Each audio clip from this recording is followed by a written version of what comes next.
Hi, everyone. Gotta Hello. click on the comments. Hi. Hey, I'm Gabrielle, and this is my YouTube channel called Escaping the Cultiverse. And today I have the lovely Kim McNeil, and she's going to tell us her story about growing up in Scientology and all the things that she went through up until like what, November even? Yeah, and since. And since, and what she's doing now Yeah, to cause some trouble for Scientology. yeah. It's a lovely way to remember my mother. Yeah. So how's it going, Kim? I'm okay. It's You're okay? it's exciting to be doing a first big interview. I mean, Yeah. we did the one with Jeff, but this is sort of the big one. So Yeah, this is your experience. So I have some questions for you, and let's just dive in. We have some people in already, so I'm sure as we get going, more people will join in. Let me just quickly say hello to people. There's your friend Carrie, there she is. Ontario Squirrel. Hi, Mina, Auntie, Laura. Oh, it's good afternoon. Oh, there's And Jeff. yes, there's Jeff, PTS for life. Look, people are rolling in now. Oh, we got just a northern girl from Ottawa. Yeah. Super pup. That's cute. See, oh, this is Hungarian. Oh, This person is how do Hungarian. you I'm say that name? Hungarian. Sia. I think it's Sia. Sia. Am I right? Sia. Yeah, that's in Hungarian. Hungarian was actually my first language, just Yeah, yeah. I remember you a mentioning. little side note. Yeah. Anyways, Kim, this is your story. So why don't we start from when you're from your mom's 80th birthday? That's sort Yeah. of what triggered a lot, eh? Yeah. I wasn't in the habit of calling her at all, and I'll get into that later. But it was her 80th birthday, and I had been given information through other family members and that she had not been well, and so I kind of got a sense that I should probably reach out. I had called occasionally times before, and no answer, no call back. She did pick up this time, and so we talked. It wasn't about anything important. It talked a lot about her health initially, and what had been going on. I came to realize I didn't have good information about her health, and even when I Hmm. talked to her, she wasn't being completely candid about what was going on. Oh, what was going on? Do you mind telling us? Her kidneys were failing, and she was extremely non-compliant. Um, just as a side note, she happened to be frequently a patient at the hospital I was employed at. And Oh, so I wow. would see her occasionally. And I kind of had, I mean, I didn't delve into her records, but there I kind of got a gist of something was going on. I knew there were problems for the last 3 or 4 years. Oh, okay. She had a habit of not addressing her health issues at all. Well, she liked using, what are they called? Uh, Like natural herbal type of naturopaths. remedies? Yeah, Yeah. yeah, though, yeah.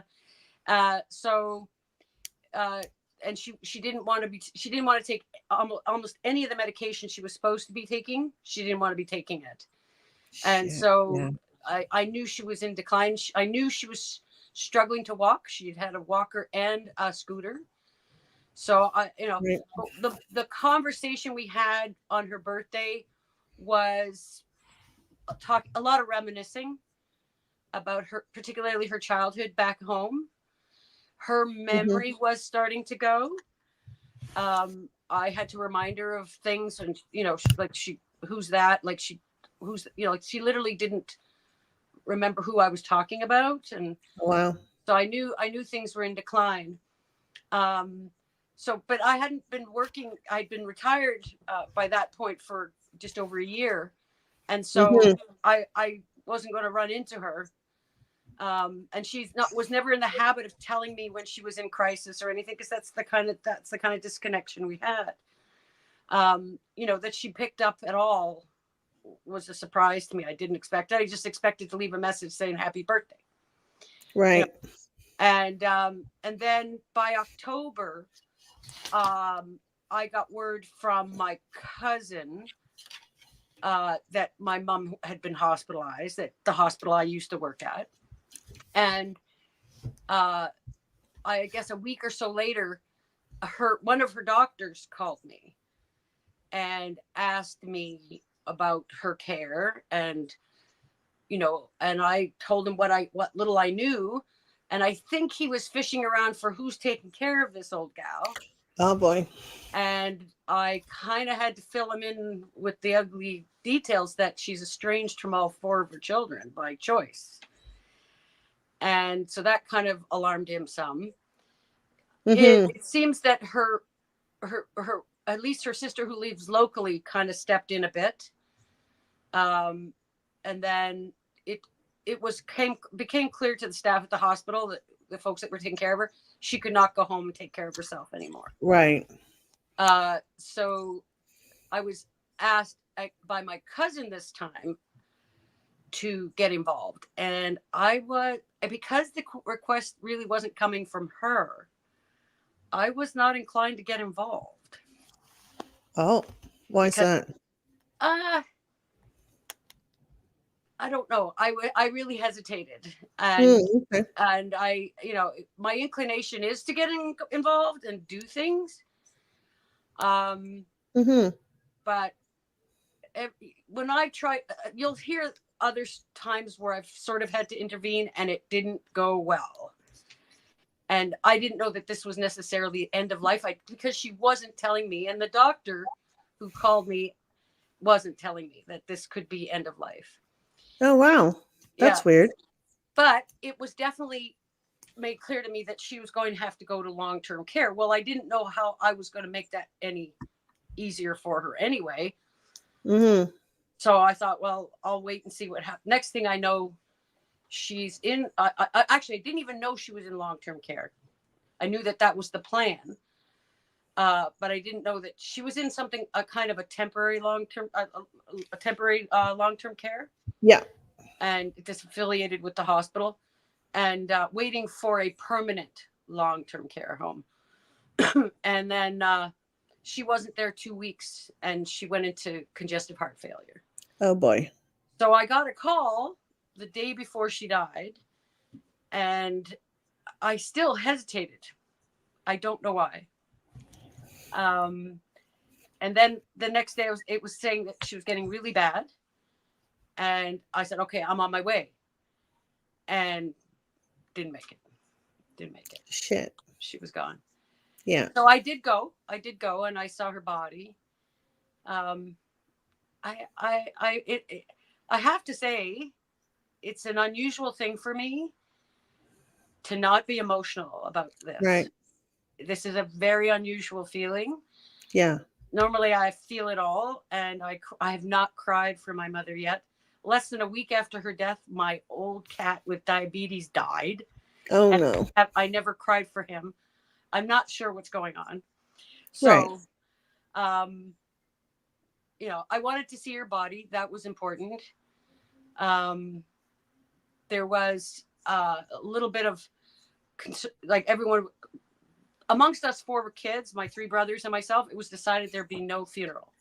Right. That was not necessarily something that my other relatives were happy to hear. But I said, you guys can do whatever you like amongst yourselves, but us kids are not going to be there. Did your brothers show up to the hospital? No. No. So there's a lot of damage there. Yeah. Yeah. Yeah. In fact, with my brothers, all three of them, I had occasion to run into her because of where I worked, and Right. and the occasional phone call. My brothers have not spoken one word to her for 25 years. 25 years. Mm-hmm. Wow. Which sort of brings me then to my next question about the disconnection. And this will probably explain a lot to other people why there is, I'm gonna just say it. It's like a repressed. The pain is so deep. It's it's down there, And it's and become unforgivable. That's what we're really dealing with. That uh, yeah, the characteristic that I would most describe my mother as someone who never learned from her mistakes, right, never learned from the damage she did, right, and repeated the damage with every subsequent kid. And that's part of it, but also it was easy for her based on her beliefs to yeah, sort of, you know, when it suited her, she was this she everybody could have been contacted if she wanted to reach out and make amends and repair the damage and repair the relationship. I certainly me. I can't speak for my right, brothers, but certainly me, and maybe my brother that's just a little bit younger than me. I couldn't say for my oldest or youngest brother, but my definitely for me, I would have figured out a way to make healthy boundaries. right, and Um, had a relationship with her. yeah, but it would So have been a good roads, nice or happy weather, nice weather, good roads, whatever yeah, bullshit. good roads, fair weather, good, Yeah, yeah. yeah, yeah. Yeah, that's a thing in Scientology when you're handling antagonistic people in your family. Yeah. Um, the best way to you don't get into anything about what you're doing in Scientology or anything like that. You just talk about very light things, pretty Yeah. much, With her the though, weather. yeah, with her it was inevitable she was going to say something Scientological. Right. Yeah, it was. She had a lot of opinions and would make all kinds of sort of remarks about our lives, what we should be doing based on her understanding of Scientology. That was inevitable, and Yeah. she couldn't help herself. You know, Yeah. I know. Yeah, they're zealots. yeah, but to me, when looking back, I don't think she was a great Scientologist. Well, maybe she Exactly. was because she was a believer, but at Yeah. great many points in her life, she had no money to give them. So I don't know if that Right. you're really So only a let good Scientologist if you're paying for it. yeah. Yeah, Well, let's get into the disconnection. So we have to sort of roll back. What are we yeah. talking? I'm just 25 gonna years? yeah, I'm just gonna mention that. Sure. So my aunt didn't get tasked with this, where I was prepared to step in because my aunt is what 77, 78 years old. Oh yeah. I did not want to leave emptying my apartment to her or my aging uncles. Okay. So I said to the because she lived in seniors housing. First I said to them, I just want to get the pictures. Whatever happens to the rest of the junk, I don't care. Oh Right? right. I just want to Okay. get the pictures.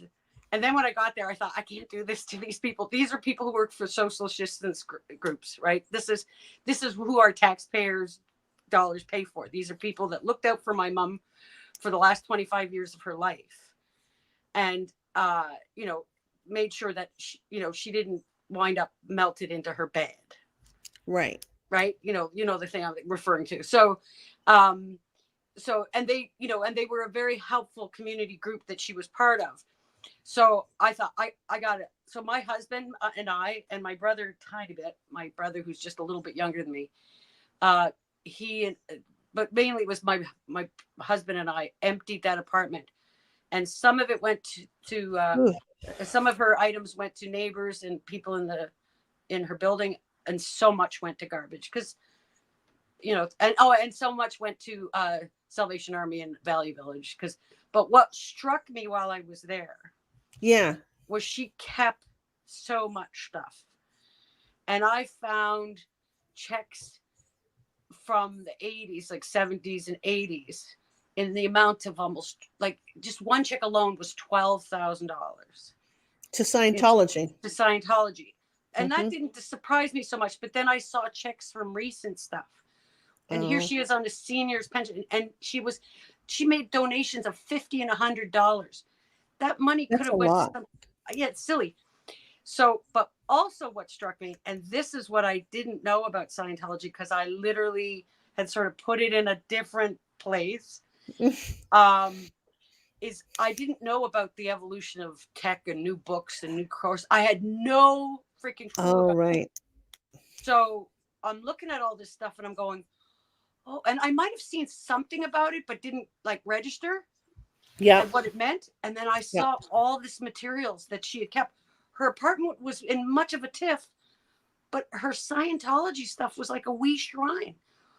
When we packed up her stuff, it was easy to just put it in two large boxes. And then people are kind of disagreed with what we did. We took it back to the Church of Scientology in Toronto because I didn't want it to wind up in the garbage and someone find it. I couldn't burn it because it Right. was mostly plastic, you know. Right. So we took it back. But it struck me that she was still, and oh, and many of these packages, these plastic kind of kits that she had with the books Those and are all the CDs. yeah, she they were unopened. They were still had the Yeah. cellophane on them. So she wasn't even listening to him. No, and she had been she had done a course. I saw paperwork for some kind of like, I wouldn't call it life repair, but something about goals and ambitions or goals and something about that. It was some kind Yeah. of coursework for that. And I just thought, oh man, you know. And then this is a woman though who thought nothing of taking all kinds of help from Salvation Army, all kinds of help from charity groups that gave her like boxes of food and stuff like that. You know, so and these are all many other religious groups, but it was okay. Scientology wasn't That's doing so any of weird. that for her. No, of course not. There's No, no charity in Scientology. And that when you were talking about the books, it reminded me of when you posted a thing on Facebook and you took a picture of the that books in yep, front of the doors of the org, in the hallway. Yeah, and yeah. and you did this blurb about it on Facebook, and it just like my first thought was this is like complete elder abuse. But She was complicit. I mean, it yeah, is elder abuse because they're not looking out for their most devoted. Like in a real community, if community, a church community of any kind, generally, yeah. of all the major religions, they they look out for each other like a Mhm. family, especially when there is someone who is alone and infirmed, Yeah. especially. And that's It's not the the policy. opposite. They Yeah, take from her. yeah, Like honestly, even taking $50, she was probably on a very small pension, yep, living in assisted living, so she's yep, living under government care, yep. and they'll still take money from her. That is like so effed up. And one of the You letters know? that was asking for money was saying, "Oh, you and I went." Now get this, because this will tell Mm, you how old the person was that was writing the letter, because we know yeah. what they're doing to seniors, Sea Org seniors. He said, "Oh, you and I went clear the same year," and I'm Oh, thinking wow. that's then that person must be in their 70s or 80s, writing to my mother asking for money. Right. It blew my mind. Yeah. It was not I spent a week cleaning out her apartment, and I did it not for her, not for me, because there was really I have two of everything because we have a cottage and a house, so it's Yeah. like there was nothing that she had that I could use. I just wanted to give it to anyone that found it useful. And then there Right. was just a lot of junk. I mean, it was, I wouldn't call it a official hoarder, but it wasn't great, you know. Right. So this is a Scientologist whose life was in complete disarray for who Yep. knows how long, Oh, right? on and off, on and off, on and off. Like there's nothing that Scientology did that would made her her late life healthy. Nothing. It's such a contradiction. You know, the more I think about it, the more it's just like it's so crazy. Yeah, all the stuff all the auditing. She had more auditing than training. I got a Of little course. Yeah. further in training than she did, Oh, really? and I had much less auditing. But yeah, for all the auditing she had, but then how far do we want to go back now, and do we want to go back to my childhood so we can then get to when she joined Scientology and how they really got her long Well, term we were going to get into the disconnection connection? first, Yeah, right? okay. It's like sort of how, Yeah. We're working our way backwards, Backwards. I guess basically. that's it. Yeah. Yeah.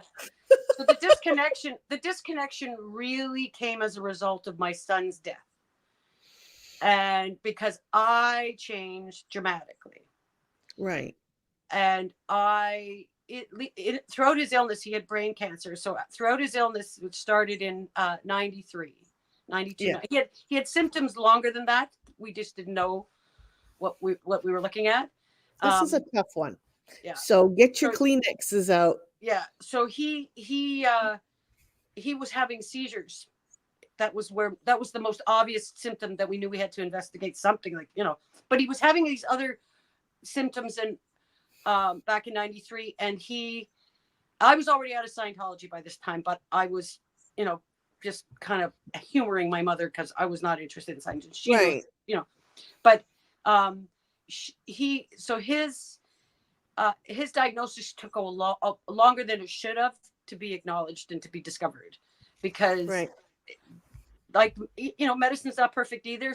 Personalities, certain doctors not perfect. And how Um, old was he?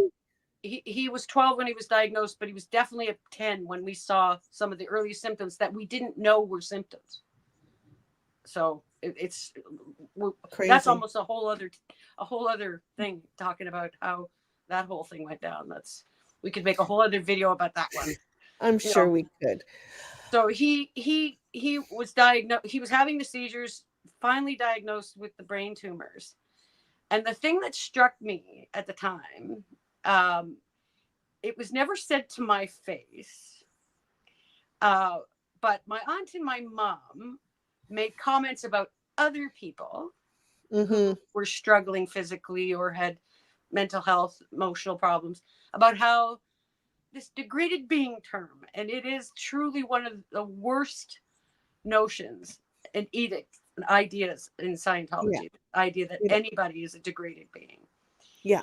And so my my at this point, I'm trying my best to get along with my mother, as much as she drives me crazy. um but she's also not paying attention to what's happening around her. Harris has come in. He's one of the previous premiers of Ontario. She's Right. been living on social assistance. Her youngest child was leaving home quite deliberately to get away from her. And so these various supports that she was used to having from social assistance were going to be gone, and she was Uh-huh. going to wind up homeless. So, Uh-oh. but we were warning her, and this was all sort of happening simultaneously with Sheldon's illness. And so, uh, so what they were, the word I got was that it went back to other things she had said even previously, that you choose your parents, you choose the life you have, you choose the continent you're living on, all those things. Like, you just, And you're responsible for everything. yes. So All that Sheldon bullshit. is a degraded being. He picked this flawed body. He picked this. This is his lot. And he never said it. They never said it directly to me, but because they make comments about other people's condition, I knew that's how they felt about my son, and it drove me crazy. You Right. know, um, That's so, not okay at all. That's no, this ugh. is cancer is a random. It's random. It's not. This is the Exactly. lottery. It's a freaking lottery. So she tried to be, strangely, she tried to be helpful. But my friends, probably, I'm going to do interviews with my husband and my closest friends about my mother. I'm going to include my mother in this channel, Yeah. um, because they have an interesting perspective. Like, it's like, um, so she she wasn't a useful character per se In your life in my life or in when I anyone's was in life. a crisis. No. So, Right. but she would make sort of moves that she was trying to, but it could never sustain itself.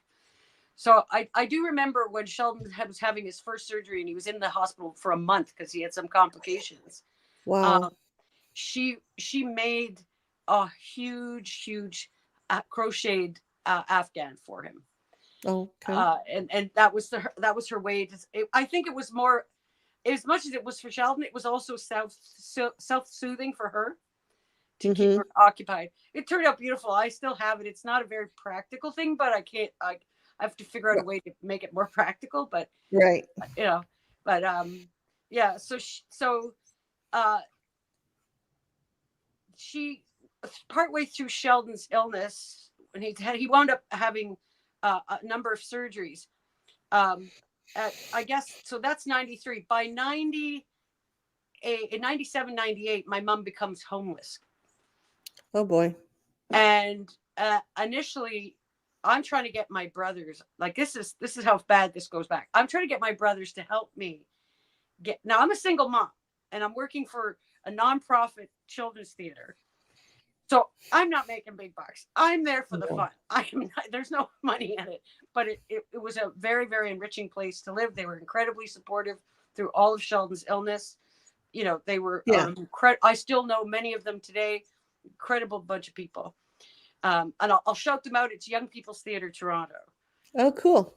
Yeah. So, and then, so she, you know, and I try to include her in things like when I had a job, I would help try and get her something to do something part time. You know, Mm-hmm. I really, she's, and then even at Young People's Theater, I tried to include her to get a little extra money working for Right. little things that they would do, or even just get her out to volunteer. So I tried to include her. She was quite deliberately part of my life. Right.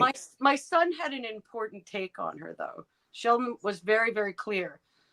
Um, when he was about 5 years old, so he's born in the 80s, so this would have been 85, 86. And I was a teenage mom. If anyone's counting the numbers, I was a teenage mom at 50. Mm-hmm. So um, he was left with her for I think 5 days. Oh And boy. when I got back, he said, "You can never leave me with her again." Oh no. So, you know, and That's although he not had good. You're supposed no, to want to stay with your grandparents more than you want to stay with your parents because they're no, supposed to spoil you, right? no. They were not good, but he was sassy to her the way I couldn't be. Like Hmm. she would strike me even as an adult. She would either strike me or threaten to strike me. She could be violent, quite violent. Wow. When we were children, it was terrible. But so anyway, we go. So as she becomes homeless, she winds up going through the shelter system, and well, first we took her to a shelter that we thought was best for her, that was recommended by my counselor. I'd already started counseling prior to Sheldon being diagnosed, and my counselor helped me out, stepped out of her purview to help me help my mother, and referred me to a place for her. And my mom refused to go there. It was Salvation Army. Now keep that in mind, this particular Yep. Salvation Army. Yep. So then she winds up bouncing around to these shelters where she actually has, it's not like she's settled. She has to leave during the day. Like, I don't know how she let herself get this far. And you know, finally I had to take her in, um, with Oh boy. with the understanding that she Mm-hmm. was to make every effort. I didn't want any money from her, and that she was to make every effort to find herself a place to live. And Right. that but she settled in and basically took over my apartment. And where was Scientology in all of this? Nowhere to be found. Of course not. Nowhere to be found. You know, but these are the kind of things she would want to hide from them, because Oh, right, okay. because and this will come up again, why she would hide it, and I'll explain.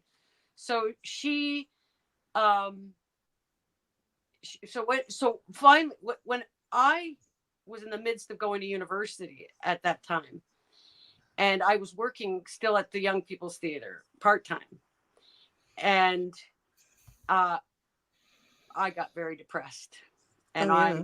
I tried to unalive myself over Sheldon. Oh, the other thing is that when Sheldon didn't get a resolution for his health, that it wasn't going to be a one-off, that this was a chronic problem, that the tumor kept coming back, Oh. seizures continued, surgeries were still going to be inevitable. He had a reaction of living every day like it was his last. He got in trouble with police. He tried drugs. He never should. In his condition, he certainly shouldn't have. Like, being growing up in Scientology, the hardest thing I ever touched was marijuana, and that Right. was long after I was out of Scientology. So it's like you know, I Yeah. mean, it just wasn't a thing, and so it wasn't something that. And I was never a drinker of any kind, you know, casual drink at a bar or at a friend's party or whatever. I was so it wasn't something, but he was trying to escape a situation. He was trying to feel infallible.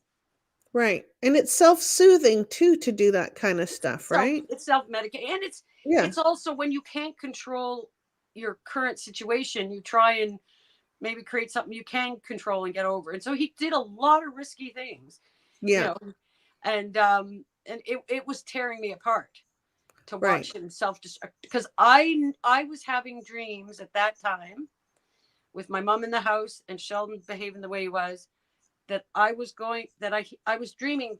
My nightmares were that Sheldon was going to do something that was going to prematurely take him, Right. because and we kind of knew that what his diagnosis was. His Terminal?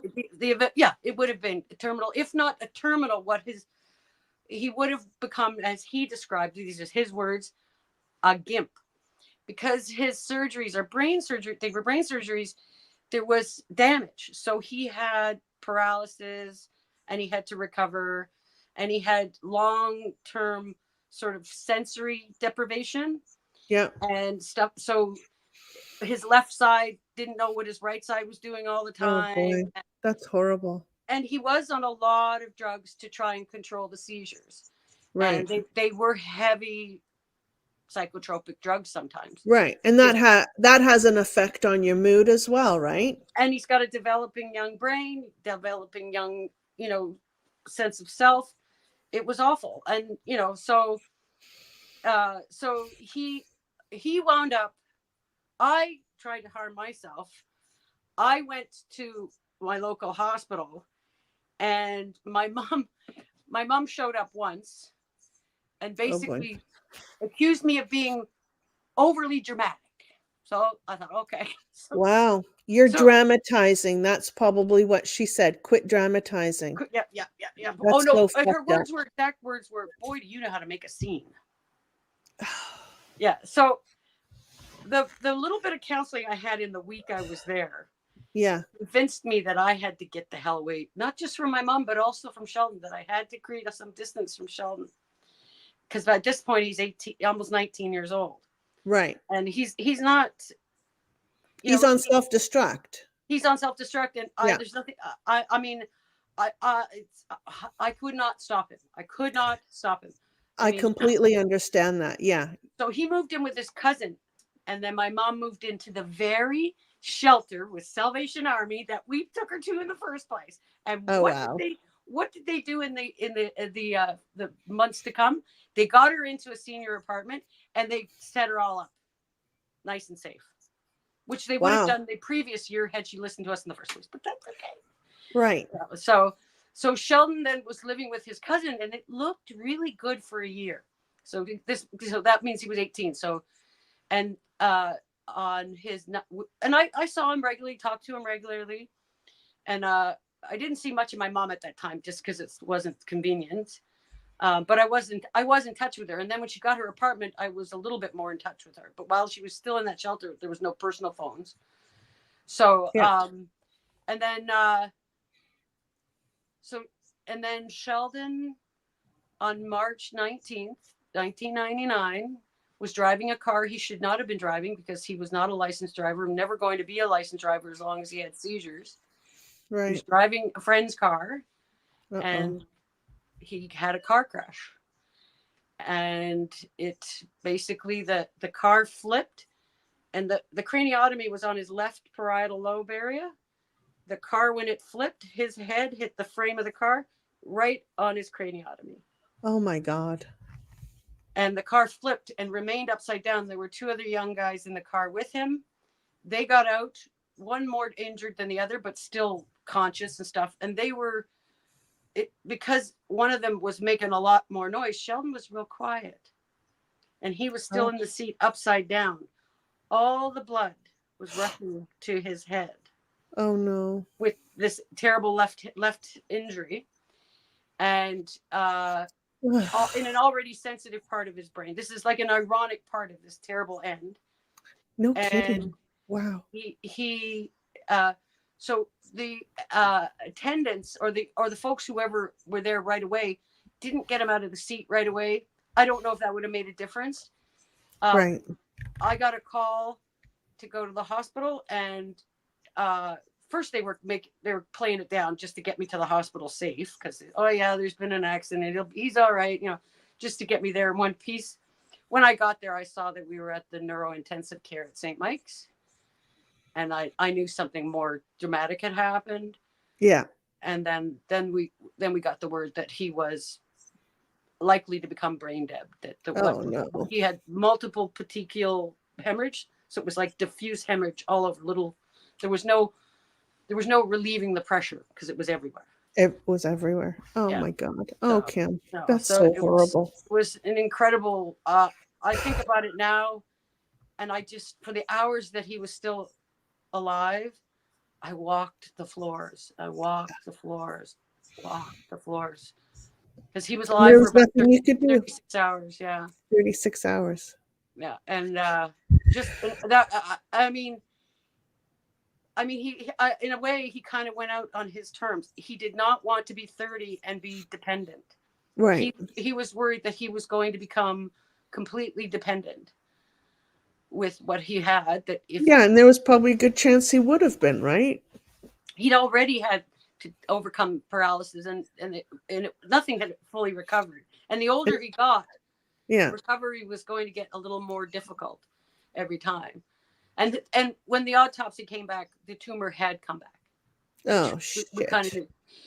knew. He would have, had he lived, he probably would have been a better candidate for some more like things like chemo and radiation. But the doctor that was taking care of him, and I agreed with this choice, said as long as he was going through his growth spurt, and that they could get this tumor with a knife, like by surgery, Yeah. that was the better route, because the moment we figured him full of all the chemicals and the radiation also had a risk about the type of tumor he had. The Right. radiation also had a risk of causing the opposite effect. Instead of reducing the tumor, it could Would actually increase it. it could make the tumor grow a little faster. So that was also, but the chemo was definitely something that would have been considered, but because the doctor wanted him to fully grow, and so had he Right. lived, because all his records had been finally switched from sick kids to an adult hospital, Yeah. and a neuro hospital for adults, and so he probably would have had to consider chemo for sure, possibly radiation, Right. as well as And more that's surgery. not fun. I watched my mother go through that, and I mean she lived with Hodgkin's Oh, that non-Hodgkin's lymphoma back, what, 27 years, and there yeah, was no cure for it, and she went through that stuff way back then, yeah. and it just it I mean, I think it's different now, but back in those days, it's just like your body is just like it's annihilated Oh, with they these bring you to the brink of drugs. death. Yeah, to save you, they bring you to the brink of death. Yeah, We saw that at the hospital with yeah, the other kids, you know. and And the kids. oh, here's that. This is the amazing thing. I saw kids and other parents that sick kids, and Yeah, I think, glad that's not my kid. I know. It's like a weird perspective, because you think it just can't ever get that bad, but it does. Right. It's not a thing you need to compare. It's just what you're dealing with, and you Yeah. know, uh, but it was it wore me out. It Oh, absolutely sure. wore me out, and that was part of why when my mom was not behaving, like came to live with me and wasn't doing her part to the agreement, Yeah. and then Sheldon was acting out. I'd already been through like 6 years of this craziness with Sheldon's health, so I was worn out. Yeah. And we And so, haven't even touched on the Scientology no, stuff. no, no, and that was the other thing. Right. I never once, in all the crisis I had involving Sheldon's health and my mother's crap, did I ever once think, oh, geez, Scientology be the place to go? Right. I could use some more Scientology. Never came to mind No. once. No. So Sheldon's death after the crash, and one of the, I don't know if it's one of the things we hadn't realized is the type of tumor Sheldon had was called a primary brain tumor. So it's only in the brain and then the spinal cord, the central Oh, nervous. right. It never metastasized anywhere else. It just Oh, grows with wow. the nervous system. Other Right. tumors come from somewhere else and can go to your brain, but this particular one is just brain and spine and central nervous system. Right. So we were able to donate his organs, everything but his lungs, Right. because he'd been on the tube for so long, he'd aspirated into his lungs, so his lungs were not healthy. But all his Hmm. other major organs were donated. It was just something we hadn't expected. In that Wow. we were able to donate his healthy organs. Otherwise, That's awesome. I mean, you hate to say this, but a little bit of good came out of it. I yeah. I have mean, to tell you, as strangely, a we side note, my yeah. sister, she was 60 years old when she died. She had like she had cardiac arrest. She like flatlined like 9 times is what the nurse told me. All the way to the hospital, and they weren't that far from the hospital. She was 366 pounds. She had mega high blood pressure. She had just apparently had surgery, cancer surgery on her ovary, and she had a hysterectomy. And she was 366 pounds, and she had this massive goiter on her throat that she never got addressed. So it's just an example of the major neglect. And she was 60 years old. That's it. Like, that's not that old. That's what I'll be that this summer. I'll be 60 this summer. Right. And I mean, she was basically brain dead, and her body was so um unusable Oh, that's a shame. because of all the major disease that she allowed Yeah. to her body. Like, I remember before she disconnected from me, just, when I was already out because I was sick, and we were talking, and she was telling me, like, the doctor told her, you need to actually stay home and rest. But she wouldn't. She would go to the freaking org Mhm. and do the stupid busy work that they did there. I mean, she was a registrar. She would, basically she'd take people's money. Yeah. And that's, I my experience with registrars is not positive. Yeah, but I mean, It's it a sort tough of job, goes but to show, basically, like with your mom. I mean, I guess 80 is okay to go, but still, if you have multiple health issues, like that's, yeah, and then, her health declined really rapidly in the last 3 years of her life. I was surprised how fast that went. Because that's one of her visits, I saw her at the hospital. I thought she was strong and straight, and walked up right. to my car because it was 4 o'clock in the morning. I was going on break. She was leaving the hospital. I drove her home because that's just seemed like the right thing to do. I drove her home, Yeah.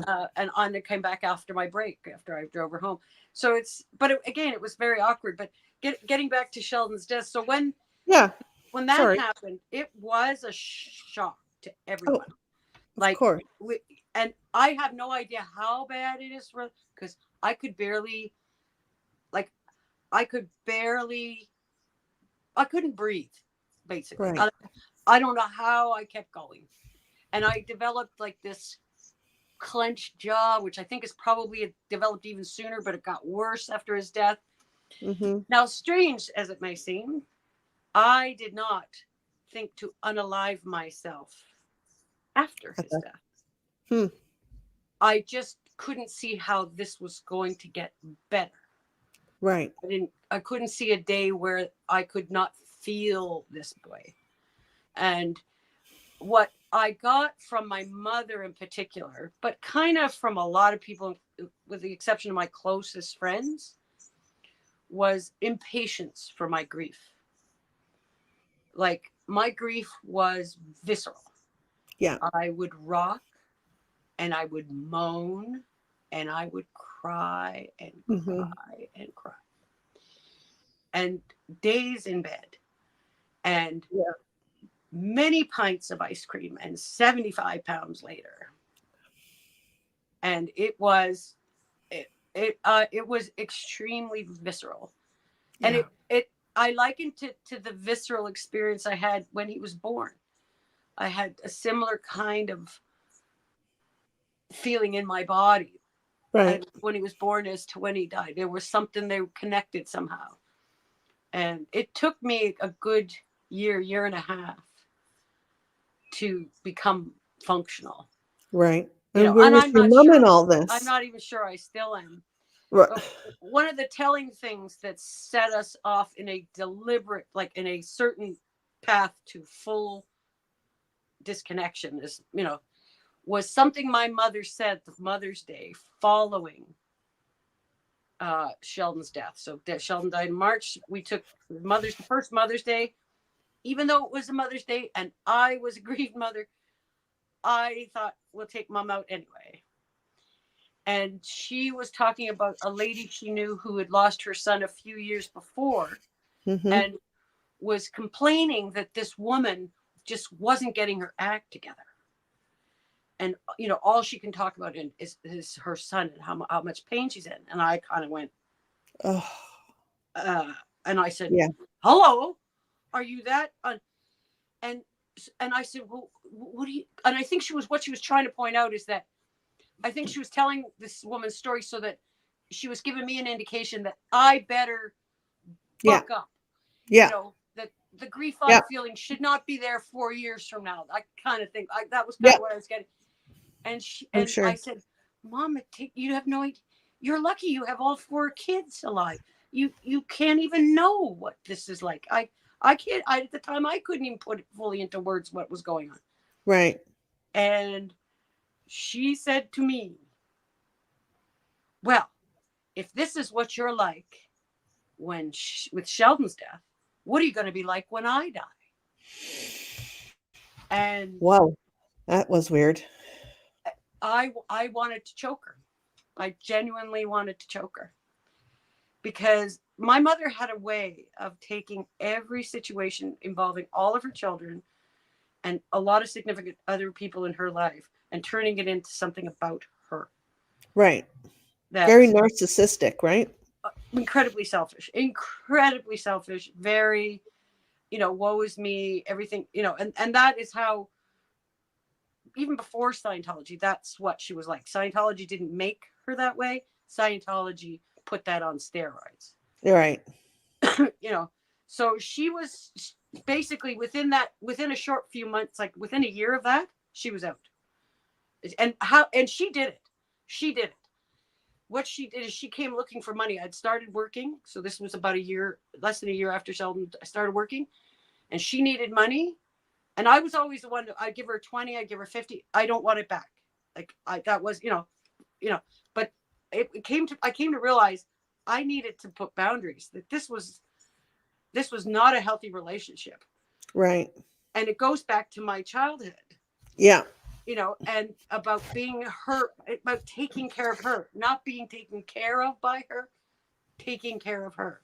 Yeah. So I put my foot down with my husband's help and said, no, no money, no money, no more money.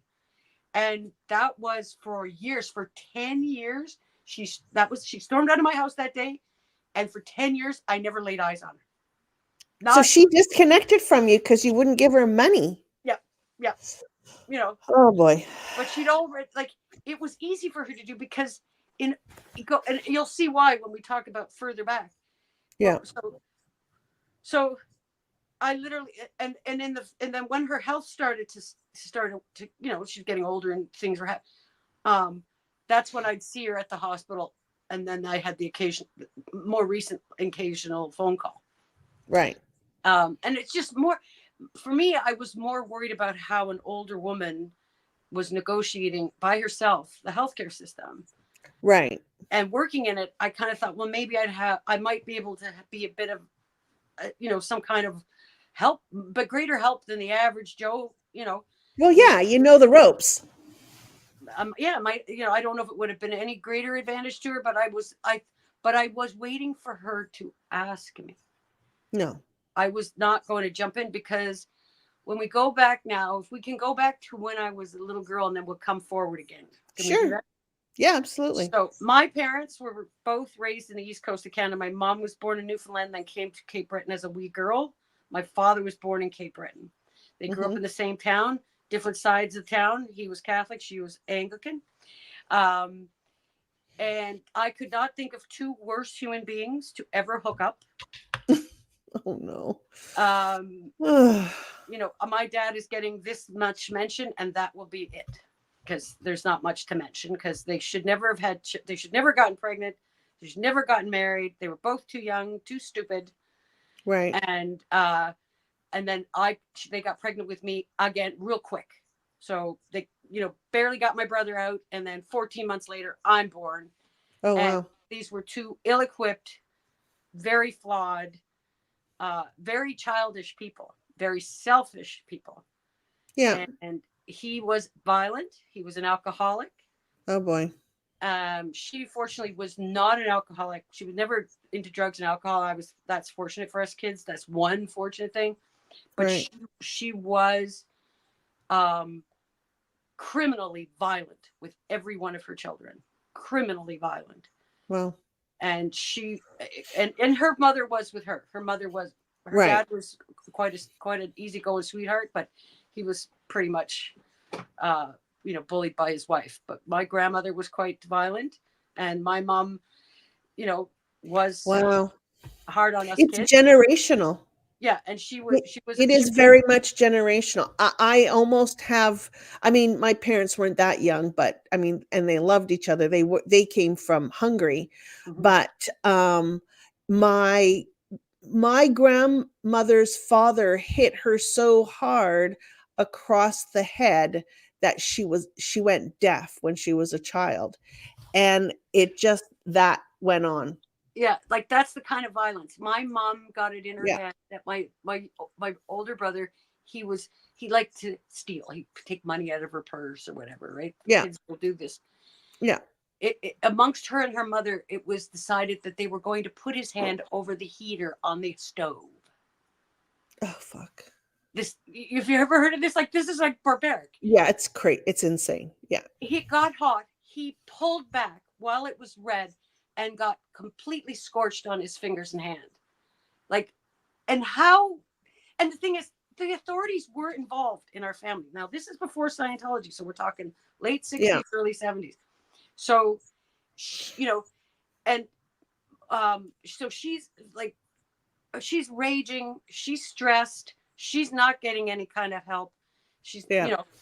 social assistance was barely in, there wasn't much of it. It Right. got a little better through the 70s, but at that time it wasn't great. So and then she gets pregnant with a guy that's Again. not her husband. Mm. Oops.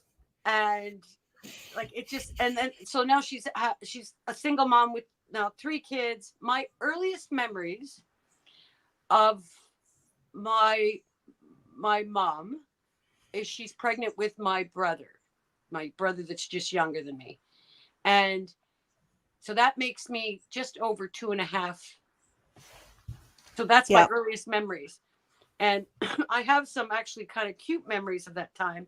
Like she was pregnant and working at this, she was trying to work and pay daycare and stuff like that. She was Right. trying to get it right. Uh, uh, but she was never somebody who could sustain consistency. But I remember a happy time where they were having a Christmas party at the place she was working, and she came to the date because she worked shift.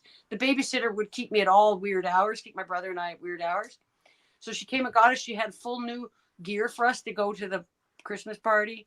I have this, Okay. this periwinkle blue bonnet and jacket with the velveteen and little black platin leather shoes. Like this is my earliest memory of being all dolled up. I remember when my brother was born, but I also at that time, my mom, in her foolish, careless behavior, became a target. Mhm. for less than stellar guys or Right. neighborhood creeps. And I my first the first time I was uh sexually assaulted, I was 3.5 years, just over 3 years old, 3.5 years old. Oh. And Oh my God. my mother was strangely permissive with us about like getting us out of the house and, gone the whole day, never knowing where we are, come back when the lights are on, barely Right. knew where we were. Like that was for all of her kids. She had that permissiveness, but then had this, you know, incredible controlling shit that went on in the house. It was very strange. And that incident, she knew about it virtually right away because I wasn't alone when it happened. So there was someone else to account for what happened. Right. I've had hours and hours and hours of counseling on that event. I can't remember it. Wow. I remember going. Yeah. I remember having the pennies. And I remember coming back and showing mom the pennies. Mm. And she kind of got caught. I don't know how she was figuring it out. Yeah. But then didn't do a damn thing at all. And this, Oh, Kim. I've had 3 other young violations before I was 9 years old. And Oh. every one of them was because of her carelessness or somebody she invited into our home. So, Yeah. and I'm not going into details on this. It's not No. this. Woo! Oh. Oh. I made the share. Yeah. But let's just say it took up a lot of hours for my counseling to deal with that. And Of then, course. and it created something in me that I will later talk about when it comes to what Scientology I did and how the two analogies, the two experiences, how they affected me. Yeah. They're not the same, but they had a similar effect. So, um, my first memories of Scientology, the church, was my aunt Loretta, and I think she got in 68 or 69. And my very first visit to the church was when we would go for the Santa Claus parade weekend, because the parade went right near the org. Right. So org was on Avenue Road, and the parade in those days used to go along Davenport near Avenue Road. So Okay. go and stay the night, go and watch the parade. She even had friends where we could actually be in the apartment and look down watching the parade from the apartment. Was kind of cool. So Mm-hmm. those are my first. Now my very first memories of Scientologists are nice people. Right. Like I was 5, 6 years old. I had, this is her niece. So those are my very first memories. Then my mom does not get better. She's having her own psychological problems now. She is Yeah. becoming a bit of a searcher. She winds up getting some counseling. I don't know if it was psychologist or psychologist. She's on tranquilizers. Oh. I think tranquilizers was a bad idea because Right. I think I think her problem was opposite. Yeah, but that's what they did in those They days. did. They They did. put you on Valium and shit like that, right? Yeah, and Yeah. and I think she had anxiety, which the value might have helped. But I think there was something else going on Yeah. because we would get up in the morning, make our own breakfast, go to school, come back from school, and at lunchtime she'd still be on the couch where we left her. We'd Right. have our lunch, go back to school, come back. She might get up to make us a dinner and back on the couch. Wow. And us Yeah, kids that's pretty bad. we did all the chores, all the dishes, did the laundry. Like, I don't know, Everything. we became her little doers. And she would just sleep and read and sleep and read and sleep and read. Like, and it was mostly garbage, Harlequin romances, the Yeah. Enquirer magazine, the Enquirer newspaper, like crazy bullshit. And and she, while this was happening, and she's in the midst of this thing, she's not liking her counseling. She's had 2 events where she gets sent middle of the night to the hospital with some kind of anxiety, panic. I don't know what it was. Yeah. Um, normally I would have known, but for some reason she didn't tell me too much about what was going on. Maybe she tried to hurt herself. I don't know. But one of the things about my role in the family was the helper, the peacemaker, Yeah. just sort of like, how would it help mommy? Now, I wasn't perfect. I could be selfish and I could be, cranky and dramatic. That was always the one. I was the dramatic one. Yeah, me And I was too. the one that would cry a lot and, Yeah. so, and, it was like, so, You can swear. That's yeah, okay. yeah. So Loretta goes down, her sister, my aunt Loretta goes, I believe, to California. Yes, it was California. And she leaves a bunch of stuff at our house. Now, as far as I know, my mother knew she was in Scientology, but how much she knew about it or whether Loretta was trying to push it on my mom at that earlier on, I don't believe it happened. But while she was away, my mom came across Loretta's some books. So there was The History of Man, Oh, Dianetics, and one other book that I used to know a moment ago. So she read these books, and oh my God. that she was decided she would go down to the Church of Scientology. So this would have been 73. Yeah, just so people know, like History of Man, that's where he talks about like people being clams and like really out there shit. It's Like like some dream his beyond. kid had, one of his sons or something had. I can't remember. It's crazy. Yeah, I think that it was the History of Man. The story. I'm not. Don't quote me on this, but I believe all of this stuff came from when he was experimenting with his kid on LSD, and these were all of his ideas, fantasies, imagination. It's just like it's really like Yeah, screwed up, but yeah, people eat it up, yeah. And she'd already been searching. She'd been to Right. the Mind Institute and some other kind of, Right. And she's so messed up. She's yeah, so vulnerable. yeah. So when she settled on Scientology, and I was familiar with the building, and I didn't remember any of the people, but I thought, and it seemed like a happy, inviting, busy place. And the visits we made there, they put Hmm. us to work. Like I remember, for me anyway, they would put me at the table and make me stuff envelopes. I was happy to do that. Something to keep me occupied, right? Yeah. And what I didn't know at the time, and I knew that my mom and my brother were up. Like my brother would have been 11, I would have been 9, 10. They were upstairs doing stuff. I didn't know what I was not included in what they were doing, and I didn't mind. I was stuffing envelopes and meeting nice people, right? Yep. Um, and and uh, I thought, okay, maybe my little 9, 10-year-old self was saying, maybe this will help her, because I Of knew course.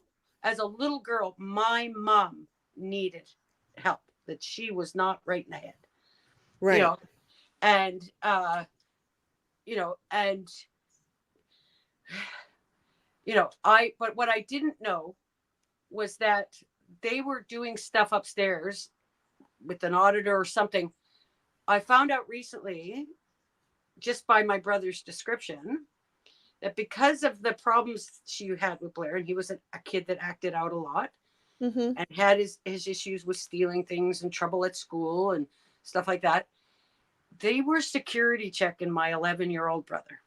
Wow. Unreal. And his description of it is that they treated him like a criminal. And coincidentally, within a year of that event, and I never figured it out at the time, but looking back, he was in foster care. Oh my God. Yeah. No way. Yeah. And I don't know, I can't say that the church recommended it. But that was her choice. That was what she did. She put him in foster care. And Kim, I don't know. I'm like speechless. I can't. So she gave up her kid? Is that because yeah, for basically the rest of his adolescence. Yeah, he was he came home for a brief time and then he was gone again. This was not, ha- you know. have you guys talked about that? Has he told you about what happened, or Yeah, you're yeah, just sort of putting the pieces together that She Yep. basically just sent him off to foster care. Yep. Yeah. Now, whether that had any direct connection to, but now it seems quite logical that there might have been Well, that she yeah. made that choice to do that rather than keep the family intact and, use the Scientology skills they say they have to mend the family. That's not what happened. No, they would have just disconnected from. That's basically what they did. They were like, "See ya." Yeah. My If brother they're was security considered, checking him, that's that. I mean, security checking is a justice action in Scientology. You don't just get security checked because of, because you didn't do anything wrong. They security check you because they think that, there's something pretty criminal about you. yeah. And he had secrets. He'd done a lot of silly things as a boy, but he's a boy. But when Yeah, of you, course. like anything went wrong in our house, I would think, I would already think that even the sexual abuse I had, what was it about me Yeah, that made that happen? I'd already thought that way. So I can, right, and Blair did not escape that either. And right. so it's, and then all this other crap happening. It's like, uh, she was, I promise you, completely ill equipped to deal with this. In some practical ways, she kept it together. We always had a roof over our head. We generally had food in the fridge. It was sometimes a little sparse. We weren't the kind of kids that could have endless amounts of food. Like, I Right. never, whatever my son wanted, I don't care, eat it. I would never. Right. You'd never deny him anything. No, Yeah.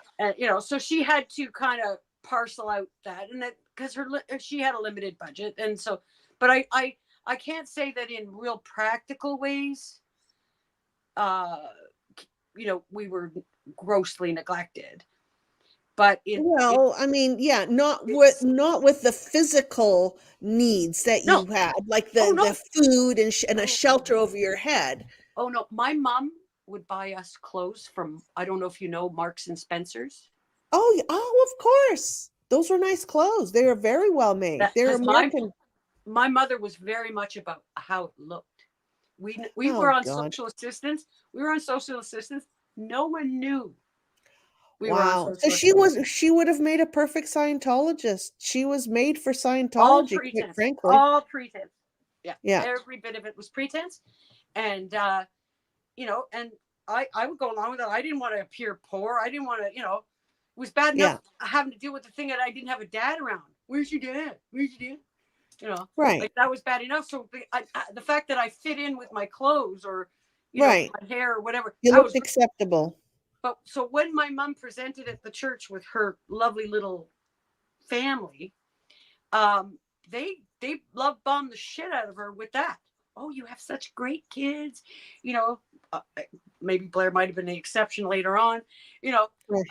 Oh, you're so Of course, able. I Dad. remember them saying this. You are such an able woman. I remember those words, Wow. but it was bullshit and it was Of pretense course.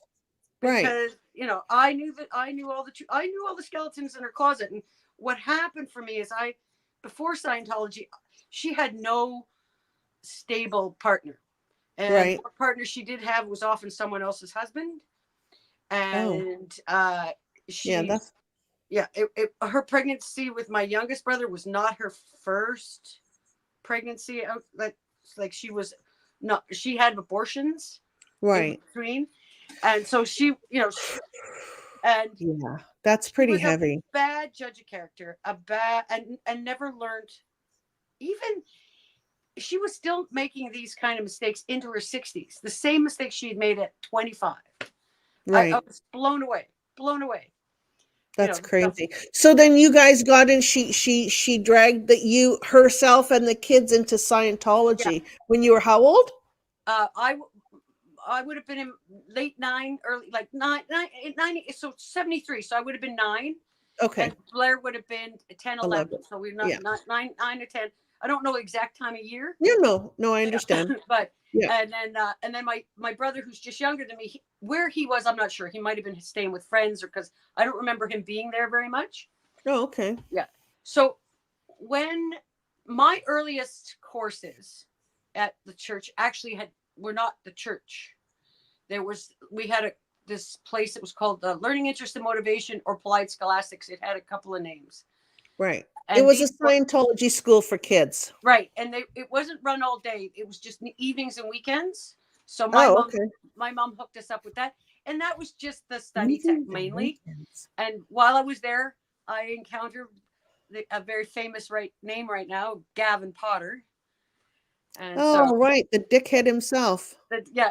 so he was, you know what, as a kid about 10, 11 years old, he was a dickhead then too. Oh, So really? That doesn't surprise me. yeah. Although I've I had do, encounters with yeah, Gavin Potter as well. yeah. And that was my first actually taste of TRs. He was trying to get us on a break, a lunch break or something on a Saturday or Sunday. He was trying to get us to do TRs, and he was trying to teach them in earnest, and we thought they were hilarious. Right. As Right. kids, of So we course. couldn't, and I remember him being kind of ticked off that we didn't take his TRs seriously, and only to figure out later I was getting into the TR shit. So my mom became friends with, so at this time Loretta's still in LA. So Training. we're going up the bridge. Mom's going up the bridge. Blair's off into Blair did some courses. I think he did the HQS or he did some course. He can't Yeah, remember the which one. HQS is Hubbard Qualified Yeah, Scientologist. So yeah, you learn a lot of the basics, and TRs is part of it. yeah. They don't actually have the HQS anymore. It's Okay. it's Yeah. a very meaty course for a beginner. Oh yeah. Well, he has nothing nice to say about Scientology, and the sect checking that he wound up with. It's what I suspect it was.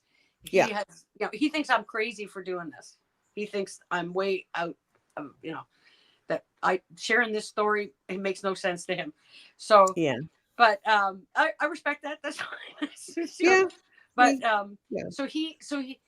he's often foster care.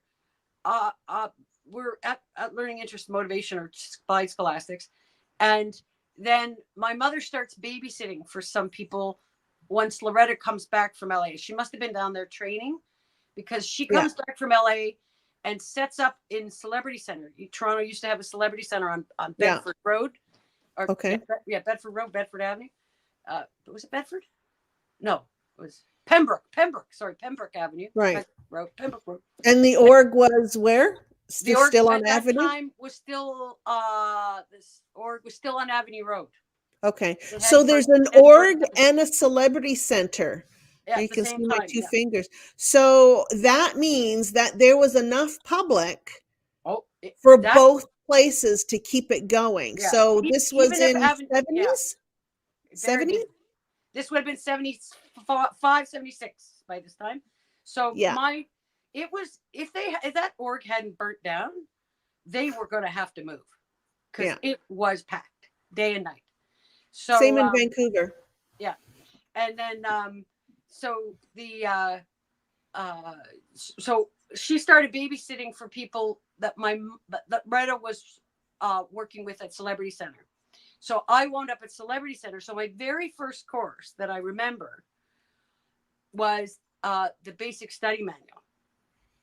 Right. And because it was there for the summer, and I think what I remember is that in exchange for getting the course, I was to help with the babysitting. Oh, So I was, okay. I don't know, I They was a do kid. that shit all the time. Yeah. Yeah, Okay. so nothing's free. Nothing was ever free. Oh, no. It always cost me. But You have to have your exchange in all the time, yeah, Kim. yeah. So the people I met there were lovely, but Loretta was, I don't know how she ranked in the whole of the city, but she was the bee's knees auditor at Celebrity Center in those days. Yeah. And so I spent a lot of that whole summer. I spent at Celebrity Center doing the basic study manual. That was the first time I was seriously introduced to TRs. And then I realized, okay, they're not a joke. They're not a game. This is serious shit. And I've got to, and then I'm trying to be mature. You want to know how they got me? They got me because I always wanted to feel mature. I wanted to be. I did too. I always wanted to grow up. Yeah. I always wanted to be an adult. Yeah. I wanted Isn't to that be, interesting? yeah. So they, you know, whoever the smarty pants knew that I don't know if it was that some ruin so much, but it was the thing that, because if I was to ask someone to say, what was your ruin? I would say, well, that my mom was so damn miserable, you know, and, you know, that would have been, you know, I wasn't getting the kind of care. That would have been my ruin, you know. Oh, I got to plug my phone in. Hang on a second. Hang on a There, second. I'm just gonna pull up a little comment from Jeffy. So maybe one day I'll grow up. Don't grow up, Jeff. No. Whatever you do, don't grow up. Yeah. Okay. So is that plugged in? That is plugged in. All right. Okay, good. Yeah. So, yeah. So I do that course that summer, and I Yeah, was put on. It wasn't a super busy course room, but there yeah. were adults there, and so even when I wasn't required to in the course, I remember I had to twin up with somebody who had to do them anyway. Okay, yeah. Right. So there's some required in the course, but then if there wasn't a partner for them, I would have to step in. I remember that being a requirement. Yeah, most of the courses require twinning. Yeah. At Yeah, least for the TRs for sure. Right. And then, yeah. yeah. So but I had a lot of that course supervisor had her work cut out for it because that was not a course appropriate for a 12-year-old girl. that was None just, of the I had, courses are appropriate for no, anybody, really. no, but even my reading level, like the words were way beyond my Yeah, comprehension level. Like it was crazy. So I had a yeah. lot of, and she wound up breaking the rules about how to word clear for me. So we didn't get these long word chains. Yeah, so she short formed it. That usually what it's called method 7, so Yeah. they'll just like read you the definition. Yeah. Instead of going through all those damn, like, yeah, we didn't, Yeah. thank goodness. So, but I do remember my first experience with TRs and finding them uh, nightmarish. Like, Sure. uh, I, I, I thought I thought I was the only one that had strange reactions to them. But when I'm listening to, what is it? Is it Blow Drill and Yeah, Dylan Gill. Yeah. Dylan Gill, and then there's a couple other young guys, Louis Repetto, I think he's mentioned the TR, where, and another couple of guys that I've watched, where people's faces were Yeah, melting I had that too. and the buzzing. Yeah. But I caught on real quick that I gotta find a win to get through this shit. A fake win. Oh, I figured out I had like, oh yeah, it was really great. Oh yeah, it was really great. Bullshit. right. Just to get out of it, just to get it Right. finished, just to get the end phenomena, you know. Yeah. And I was fast becoming a hell of a good little liar, you know, about how to function with what stuff I just thought just didn't Yeah. seem it. There was nothing intuitive about what was going on for me. Nothing. Right. Well, and So you had some practice lying being raised the way you were, right? And hiding stuff just to all the keep the time. peace, just to Yeah. keep the peace, you know. Yeah. And also learning that my mom couldn't be trusted with important information because she wouldn't act on it. Right. So you could tell her that somebody essayed you. That's You know, crazy. She's like it's that kind of stuff is so wrong in so many ways yeah. when She was that not our happens to a defender. child. Yeah. She should not have had us. She was not our defender. She did nothing Right. to You were never protect us. safe. No, and No. everything was already conditional and transactional with her leading into Scientology, and Right. then the whole talk about exchange that came in, and this whole thing about this, everything became transactional, Yeah. and had to, you know, what's out exchange, what's in, you know, the. I deliberately make no kinds of exchange shit with my closest friend. I I don't. have such a problem with that shit. I Yeah. tell you, I honestly, it is a huge, huge Oh, button for me too. So I understand what you're saying. yeah. And then I uh so after that course, um I did the HQS and the communications course. Are they the same thing? There, you do communication stuff within the HQS, Hubbard Qualified Scientologist course. Okay. It has like a little bit of everything in it. So Okay. you might have even done like the TRs in the HQS, Again. Yes. and you do Again. Yeah. objectives. You do objective processing. Is that So the that's upper like where TRs? you touch things. So Yeah. you have to do the TRs before you do the objectives, Yeah. because with the objectives, you audit somebody and then they audit you. So in order Yeah. to audit somebody, you have to have some familiarity with the Okay. TRs. So Blair had already done this course before me because he talked about that. Yeah. So he, so whatever, they couldn't handle him. So that's why he was moved on to elsewhere. Right. Because So he was probably deemed a very difficult, out ethics kid yeah, that, and who knows, they probably even labeled him suppressive. I don't know. All he said to me was that he they treated him like a criminal. That is exactly how he described it. Right. And that's how you treat suppressives. Yeah. So he so he was gone. I'm at the org. So I'm done with Celebrity Center. I've met some interesting sort of low end celebrities. I'm not going to drop names now, but it was I saw a few people, you know, but Oh. Toronto celebrities, Eh. um, you know. I mean, I babysat for the guy who used to be the lead singer in Chester, Michael Argue, who later was declared for doing Scientology outside of Scientology. Oh, he was Uh, a squirrel. yes, and he wound up years later committing suicide. Very sad. Oh dear. They destroyed his life, and I'm and Wow. yeah, and there was Larry Evoy and his mom. There was Why does that name sound familiar? Edward Bear, the group Edward Bear. Um, oh shoot, I can't think of the songs. But anyway, it's an old Canadian band from the Oh, '70s. okay. And then Billy Newton Davis, I met a couple of times. Right. Some models. I met Miss Canada 72, 73. I can't remember. You know, Hey, uh, I heard Gordon Lightfoot actually did some Scientology I wouldn't be back in surprised. the day. But Celebrity Center could only offer the very basic courses. They offered higher level auditing, I think up to 4 or 5, 4 for sure, because I think we're on Hmm. class 4 auditing.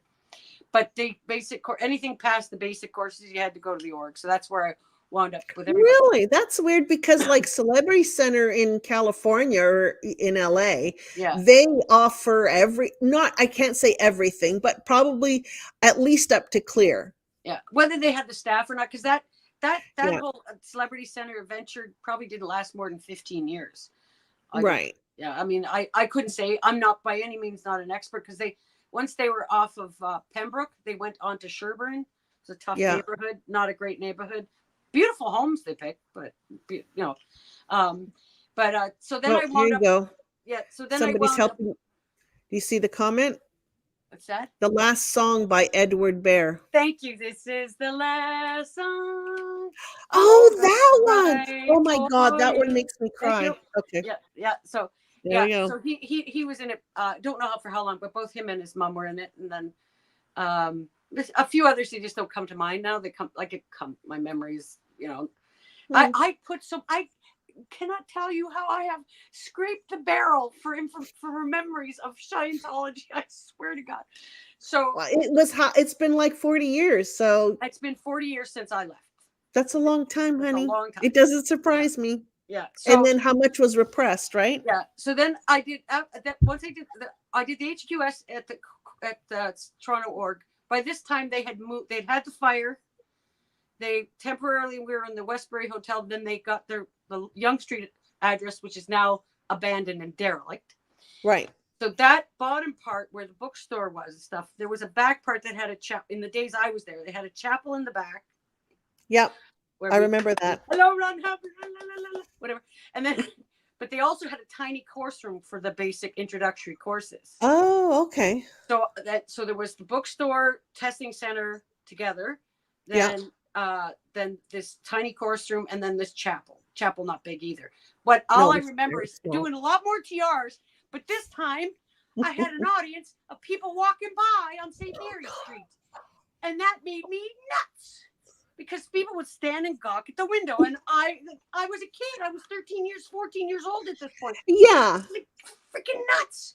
And they just, you just, be there. Oh, no, you got to confront it. Whatever. Okay, dude, this is just like, oh, And I remember being That's forced to do awkward. these courses. I never jumped at the chance to do any of these courses.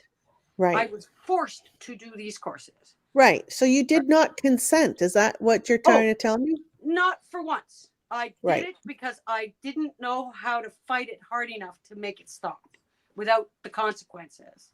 Exactly. And what did you ever try? Oh yeah. Did you? Oh yeah. Yeah. I would, but it was usually, Scientologists like to use that term passive aggressive. So Yeah. I have a headache. I'm feeling sick. Yeah. Yeah. You have to bullshit. I'd find ways to avoid. I did blow a few times and paid the consequences. Really? What happened? I'd get punished, get grounded. She would beat me sometimes. It wasn't beyond her or she'd rage. At the very least, I'd get a rage. Yeah. She would beat you because you didn't go on course? Yes.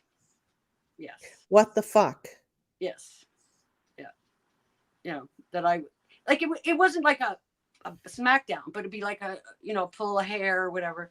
That's abuse. I was a grown woman, and my mother still struck me.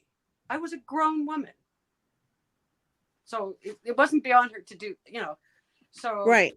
And I was not the only one. There's 4 of us. She spread it around. So but and she got away with it in Scientology too. Then I would imagine. Well, yeah, because I don't know how much they knew. I don't know. The only time I ever had an ethics issue was when I was leaving home, and I was determined to leave home. Was my only Scientology boyfriend, nice fella who found Scientology just basically did not help. I don't think he believes he could not be a good person without Scientology. That's what he told me, and that just broke my heart. So I tried to stay in touch with him. I still try to reach out to and that's not happening now. But I did have a connection with him for a while. Yeah, well, especially now, Kim. Yeah, now I'm persona non grata for sure.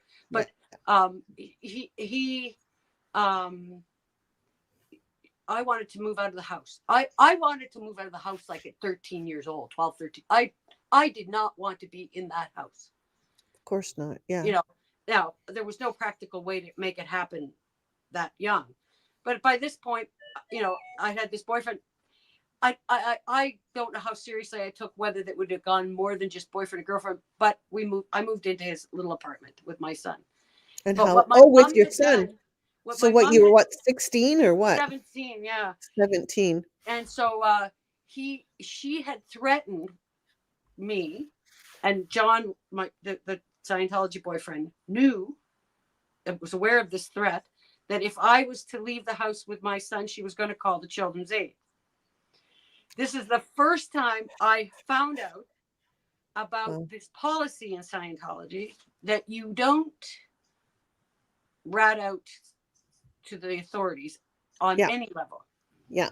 Now her ratting me out would have been a bogus thing anyway. There was no grounds for it. I wasn't doing anything neglectful for Shelton, right? Yeah. So at this point, keep in mind this point. Oh, and going back to being a 15-year-old girl pregnant, that was also something I did to my mother, by the way. Not that, and I've been guided better. If they just handed me the birth control, maybe it could have been avoided. No, I did this to spite her. This was the start. Yeah. So, I mean, with also sexual abuse in your past, it's not surprising. Yeah, no, because it took me a long time to learn boundaries. Yeah. And it now, in spite of everything, I managed to have very good friends and actually very decent boyfriends, because I wasn't drawn to the bad characters. Well, knowing you, Kim, it doesn't surprise me. I didn't want one of those crazy guys that was, always drunk all the time or partying all the time or violent. I've never had any of that in my life, thank goodness. So anyway, So I'm moving on. I did the ups and downs course as well. So something was going on. I remember something was going on in my teenage years. What is it, 14? So here I Yeah. am, 14. That's normal. Ups and downs. You're 14. Yes. So I wind up doing this course. Yeah. I can't remember a freaking thing about it. Right. All I remember That's is what. that's where I learned about PTSD. That's Yes. where my memories of that course were about that. Yes. How much TRs were on it or any of that? I There's just no remember. TRs on it. Okay, so I must have done them because someone needed a twin. So I know, but Right. So yeah, they'll use you even though you're not on the TRs course, they will use you as a twin yeah, yeah. to So help then somebody get through the TRs. at someone else, yeah. So then I go, I then get pregnant, and that kind of gets me off the hook, right? For doing, I'm finished whatever courses I'm pregnant, but I'm off lines. Oh dear. I'm off lines, Yes. right? Yeah. So Yeah. here I am, well pregnant, and someone keeps telling me that I need these pregnancy assists, I was wondering about that. right? And I Yeah. had no concept to necessarily what they were, but because I was not actively auditing or actively on course, I was not entitled Wow. to these assists from anyone. Right. There's no freebies in I mean, it Scientology. was all bullshit anyway, but I'm just Right. saying that was one of my first indications that what the hell kind of shit is this? Right. Okay, maybe what if somebody's training? Why can't a trainee do this to me?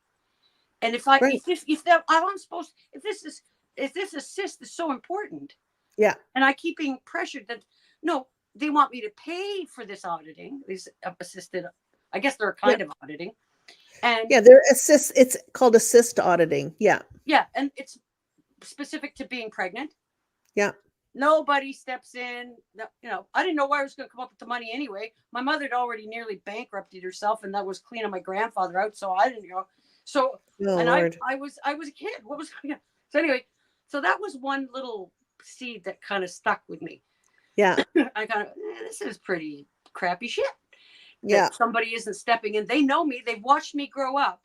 They know I'm pregnant. There's Yeah. these And you're dozens. 16 years old. 15. I was 15 when I 15 did the years course. old. Yeah. Right. So so okay, fine. So that sticks in my mind. So then uh Sheldon's born. No such thing as a silent birth in my case. I just want you to know I did not have a silent birth.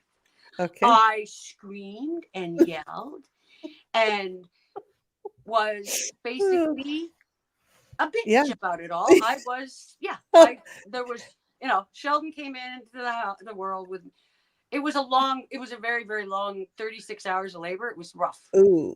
Yeah. So, and I was a mess. I was an absolute mess, even though I'd gone to prenatal classes for teenage girls. Because when I got pregnant, 79, 80, there was an epidemic of young girls my age getting pregnant. It Really? was in this huge numbers in Toronto. I knew girls, if they didn't have the babies, they were having abortions or they were putting their children up for adoption. I knew at least a dozen other girls. Holy So shit. yeah, so it was a big thing. And so they had these groups that they were making through social assistance, and they were informative, and then Yeah. there was I was part of a group that was called Healthiest Babies Possible to make sure I was eating right. Because one of the notorious things, and we come to find out later with anorexia and bulimia, teenage girls can sometimes neglect their health. Yeah. And so it was meant to make sure that I was eating and nourishing myself properly to sustain the pregnancy. Right. And here's an interesting thing about the pregnancy. My first inclination, and I mean, I have no moments of regret that Sheldon was in my life. I would Right. take every minute back. I would, there's nothing about my experience being with him that is regretted. I regret for a second. But before I knew him, my first inclination was to have an abortion. Right. And the instructions I was given, now I was a confused kid. I didn't know what the right answer was. Sure. And at that time, the charter hadn't existed in Canada yet, so you did not have a right to sort of advocate for yourself medically. Oh, okay. And so I would have needed my mother's Consent. consent to have Yeah. an abortion. But I was confused about it anyway. And then I Mm-hmm. had neighbors and other relatives showing me right to life pamphlets with stuff, Right. you know. Yeah. But That it, stuff is pretty it, graphic, and yeah. yeah. Oops. So uh, it was explained to me, and this was basically the thing that settled it for me about uh, continuing with the pregnancy, Mm. was that I was told that abortions cause harm to the thetan. So I was a believer enough Right. to believe Yeah. that if I was to abort this baby, that Yeah. I was causing it harm Harm. in a spiritual sense, not just. Yeah. But I was told this, and I believed it.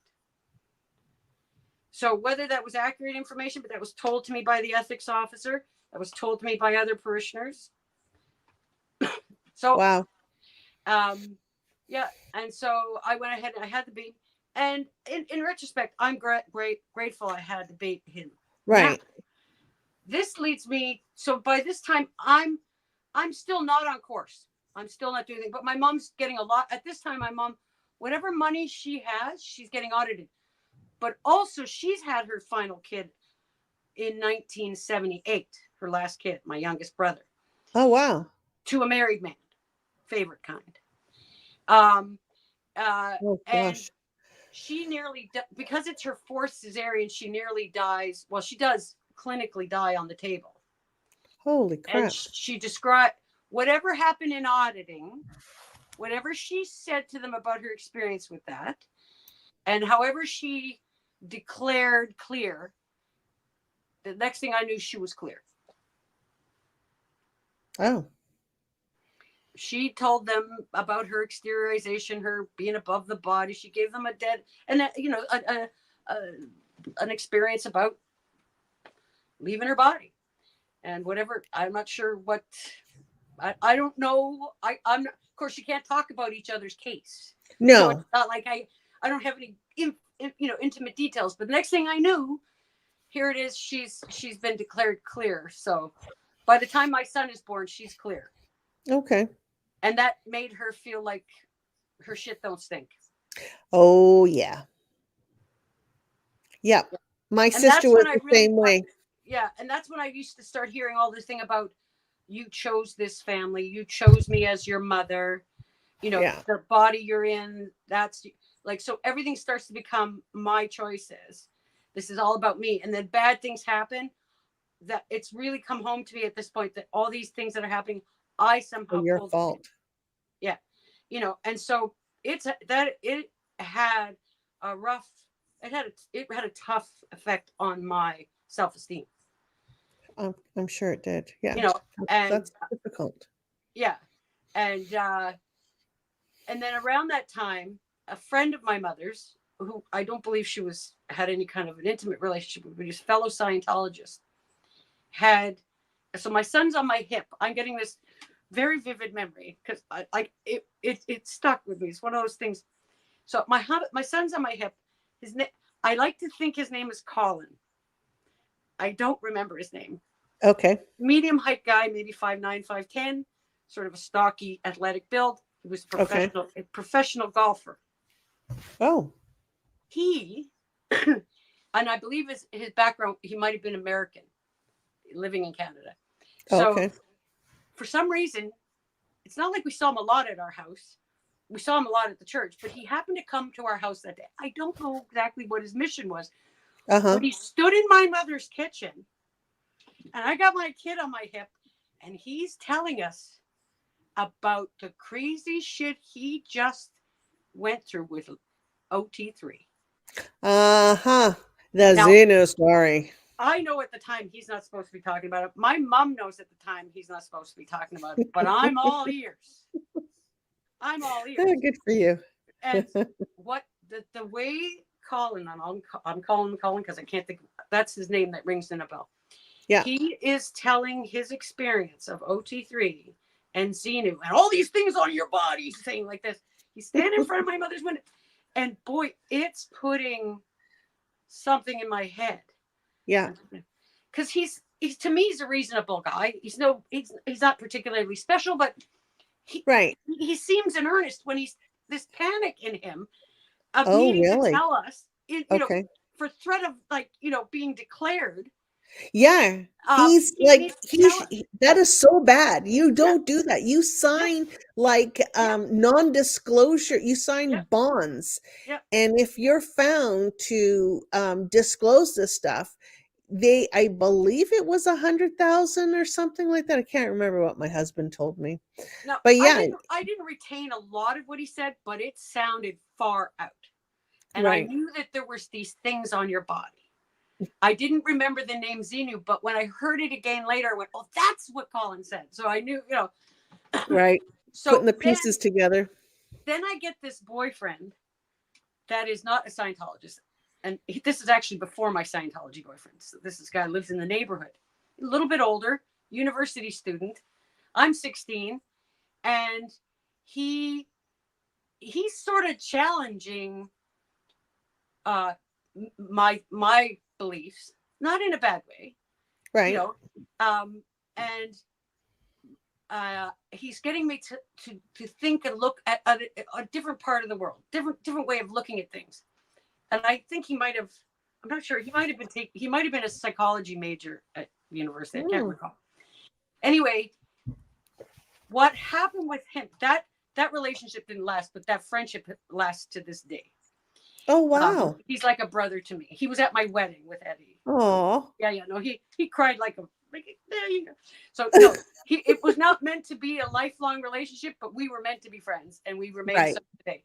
So he my mother hated him, and I'm sure the feeling was mutual. Right. And uh, I would sneak around every chance I could get to be with him. Like when Hmm. my son was with his father, if I could make it happen, I was with Andre. Like we did all kinds of things to make sure we were together, and he was my Right. friend. Oh. So, but he was a threat, and my mom, I don't know how much she had to do with putting an end to it, but it fizzled out, and I was being put on the Purif. I was forced to borrow money. I think I can't remember, it was 3,000 or $3,500. I was forced to borrow at 16 Hmm. years old. I guess it was getting close to 17. I was That's forced to a lot borrow of money from money my back then. yes, forced to borrow money from my grandfather, and that covered at least one intensive of auditing with Graham Potter, Gavin Potter's dad, Oh, wow. uh, the student hat, and some kind of higher end TRs, Pro TRs. something where I had to go. All the dolls were involved. The freaking ashtrays were Yeah. involved. That Oh, would be and the it was professional TRs. yeah, and that was in a whole different course room further up the building, higher in the building. Like it was not Yes. in the same main course room. Yeah. Because now I'm not in the now I'm not in the main floor anymore with the basic Right. course. I'm up in the main room. But Yeah. those TRs were done in another room still. Yeah. And then I finished the student hat. I almost flunked out on the student hat. I cannot tell you why, but boy, I just remember talking fast. Yeah. It's a tough course for some. And I I never did it. Believe it or not, in the yeah, 26 years that I was in, yeah, I never did that course, which is a huge red flag. But anyways, yeah. so just to I found it explain to daunting. people, Kim, I'm just going to explain to people. So there are different course rooms for different courses. So when you're doing the basic courses, you're in what's called the public division. So they have a smaller course room. It's called the basic courses. When you start to do more of the advanced courses, they call them academy courses. They're going to be the courses that are like on the auditor training. So that's when you go to if you're doing like the theory part of it, you go to the theory section of the course room. If you're doing TRs, you go to the practical side of the course room. Because it takes So up it's so it's much just more room. Yeah, you've got to yeah, have the open space when you're moving bodies around or moving yeah, dolls. I exactly. forgot about the dolls. Someone saw the dolls in one of the Chicago live stream. Somebody got a shot of the dolls and I Yeah. went, Oh, Yeah, yeah, those were nice dolls. yeah, those were. But I Those were forgot nice about the dolls. doll, and I only remembered about Alice in Wonderland recently too. Oh, Reading out of Alice in Wonderland. Oh my god! But I will say this: I don't know if I would have had this innately. I must have had it innately, but Scientology probably didn't destroy this in me. Where I could talk publicly, like I'm not shy. I can right. get shy in certain circumstances. I can get self conscious, but I've never been a person that can't talk publicly. So it was, and all my jobs have been public facing jobs, so it's never been, But that talking, reading out of the Alice in Wonderland, and then looking up and having to say it verbatim, straight on. This incredible, And I can see now when how auditing comes down, and having to be unaffected by Yes. anything you're hearing. I can Yes. see now why. I see the connection, but Yes. I didn't have a full concept at the time of doing some of the TRs where this was leading until I started OT0. That's where I blew. Not OT0, level zero auditing. Sorry, level zero auditing. Okay. And that's when I remember started to work on the meter. I didn't have a meter of my own, so I don't know if I was using my mom's or someone else's. I don't know why my mom had a meter, but Right. she did. But So you would have done the student hat, yeah, the pro TRs, yeah, and the pro professional metering course. that's what I started on, I believe, when I left. Right. And that was where I was. I think I finished. I don't think I have any auditing on account. Right. And I have an unfinished pro auditing, and it was either whatever Pro whatever metering. whatever gets you started on the meter. That's where I left. Yeah. So yeah, that was the pro metering course. Yeah, So and that's I where was you were never. going to learn how to use the meter. Yeah, yeah. So it was sitting in front of me. I remember playing with the dials, and they're all going. Oh my god, uh, you know. Here's And a cute comment from Jeff. Can you see that? no. PTS for Life says sounds like Kim had a misunderstood word. Yes. Oh, lots of them, I'm sure. Yeah. Yeah. Uh, Whatever got me out of there. I don't know at this point. But there were certain edicts, certain concepts of Scientology I carried with me. sure. And I left home to be with John. That didn't work out. And I moved in with my roommates, Catherine and Ed, who are my husband now and my best friend. Besides my other friend, Andre, we still are friends. We're talking 40 years. That's amazing. My mom has had no friends for 40 years. Anybody she had from before Scientology, she had dumped long ago. Right? And even the ones she kept for a wee while, if they said the least little thing critical about Scientology, she dumped them. Yeah. Yeah. That's standard practice. Yeah. And so but so for me, friends are my chosen family, and so I cherish the friends I do have. I don't always see them as much as I'd like. I don't get to, cherish them personally as much but I think about them all the time. Yeah. And it's so when I was moving in with Catherine, Ed didn't move in with us right away. So when I was moving in with Catherine, she actually was working. We were working in the same restaurant. That's how come we teamed up to get an apartment together, or we wound up renting a house. And she actually picked me up at the church one time after auditing. I remember that. Oh, okay. I want to do a live with just her, because she has a very or maybe just her and Ed together, because they have very important perspective. Even my friend Andre, who was my boyfriend there, right? He has a very important perspective on Sheila, Scientology. Because one time Andre came down to org with me, and he thought he was a reporter. They accused him of being a reporter. Oh, geez. They're so paranoid. Yeah. Hey, listen, Kim, we're heading to 2 hours. Oh gosh. Okay. And I know, I mean, it's like I knew this was going to happen, and I hate to end it, but there's about 4 questions that are starred, and so we obviously have to do part 2. I think so. There's absolutely, without a doubt, there is way more to Kim's story. I mean, it's a big chunk of time Yeah. So it's not surprising. So let me pull up some of these questions. How about that? Okay, well, here's a beautiful one. Can you see that? Um, Kim, It you. it's from Bottoms Up. Kim, you are so unbelievably strong. Oh, doesn't always feel that way, but thank you. Yeah, it's work though. It's you gotta. Sometimes you It don't feel always like you're strong. Yeah. That's right. Here's another one here. Question. This is from I LANTO. I know the think you know answer. that person. Yes. Question. Did your mom ever communicate anything to you or your brothers about what she thought Scientology did for her? Yeah. She it. Well. Okay. She thought it uh made her capable, more capable. Okay.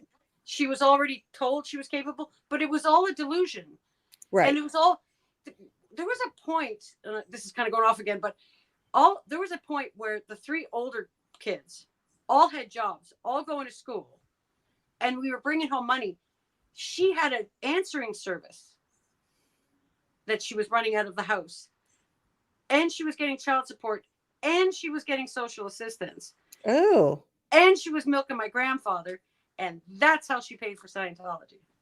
boom. It was illegal. She was scamming the system. She could have been Now charged she was allowed to make some amount of money on some top of money. mother's allowance, Yeah. but yeah, like I mean, whether or not they could get her for dinger for what her kids would give her, I don't know. Yeah. No, But probably. you Yeah, know, but she probably didn't claim that. So she wasn't honest about it. And I no, mean, Scientologists are supposed to be the most ethical people on the planet. no. My mom forged checks to Oh, to to get her registrar worked with her, and they forged checks right. to get money. That's criminal.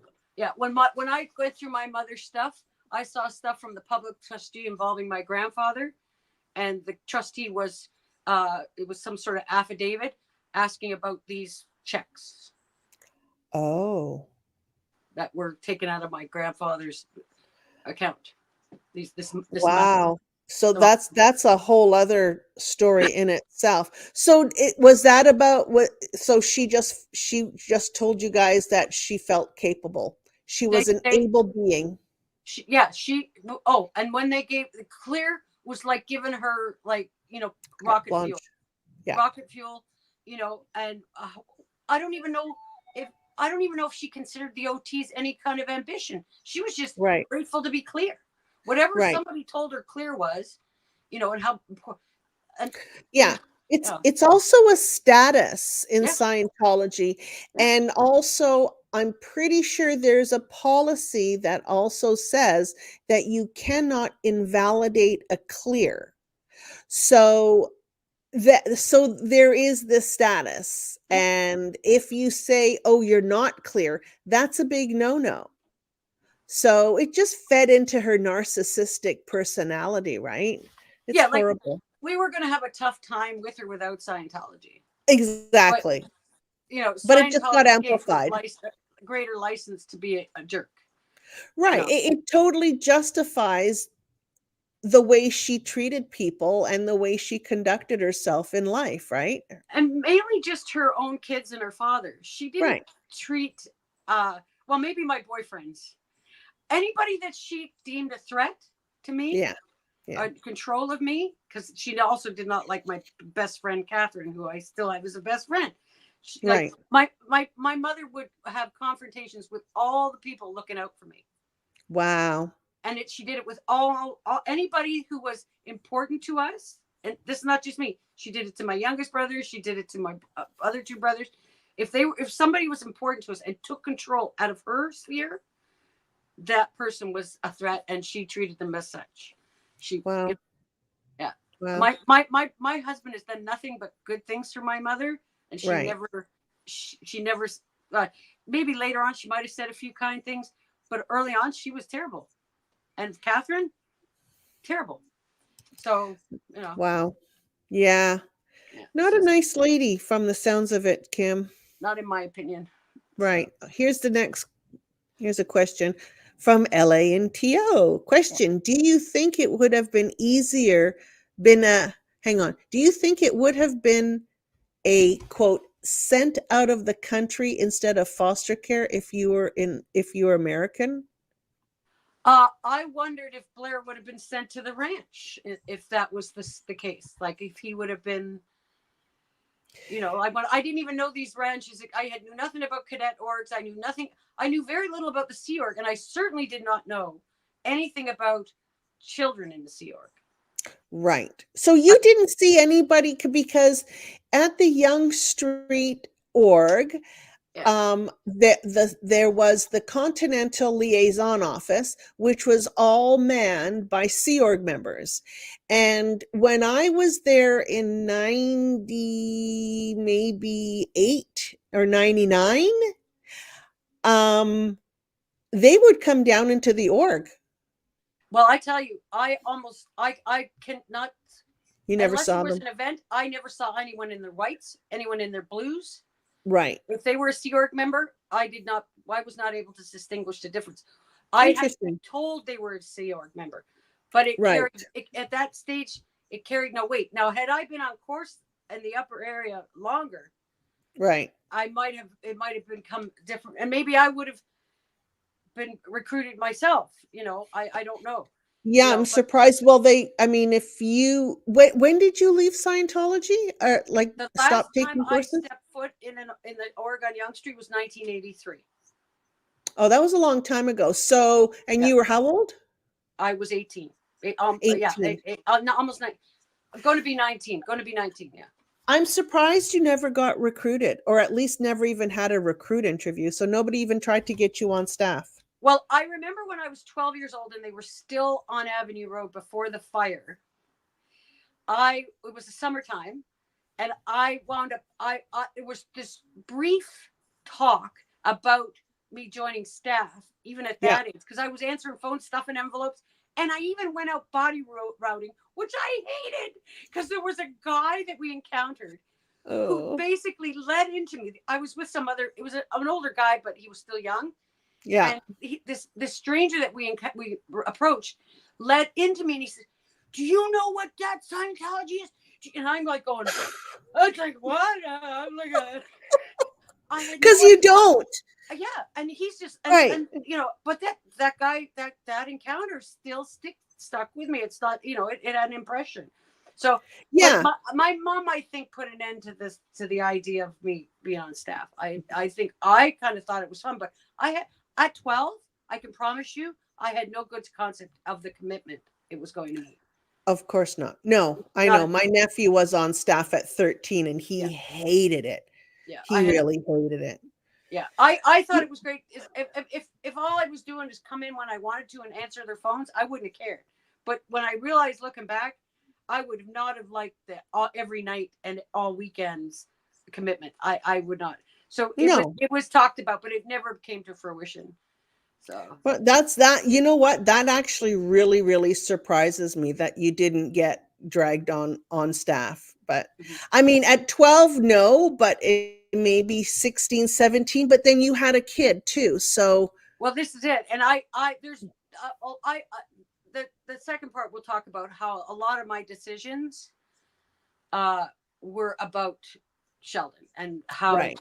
that there was giving Sheldon all the things uh, I never had, and you know, Yeah, and so even though I was single mom and I didn't have a lot, he had a lot more tender loving care than I ever did. So I'm sure he did. I'm sure so he did. And just one last little comment that I want to show you here. This is I what does that say? Ianaxi uh, 2000. 2006. I I know who this is. I've seen the I kn name. Yeah, Yeah, I know who this is. It's an Ian. Ian. ex-staff. It's Yeah, Ian. Oh, Ian. Ian Anaki. Yeah, and this is a Ian guy I need to Anaki. talk to because he's a former Toronto staff member. Yeah. Yes, he Yeah. is. So there you go. Kim, I'd love to come one day with you, Yes. ex-staff in Toronto. There. So he would know the staff. So Yeah. Kim has Does he has remember a, Lydia's last name? I can't remember Lydia's last name. you know what? I still can't remember. I've been racking my brain. But I do have a source that is going through it's an under the radar person and going through some tough times right now. So um but I'll talk to you after about that. I'd Um love to meet Ian. I'd love but to meet him. what's your email? Uh, Can we give yeah, an I'm just gonna email? make sure I get it right so I don't screw it up. I'm gonna And put it in here. hang on, let me go here and go on to my channel. Okay, say it slowly though. I'm not a super fast typist. Okay. Not a degraded. Wait a minute. Oh, you picked too hard of one. Ah, hang on. I did I too. want to get it exactly right. Hang on. Where? How do I get into my?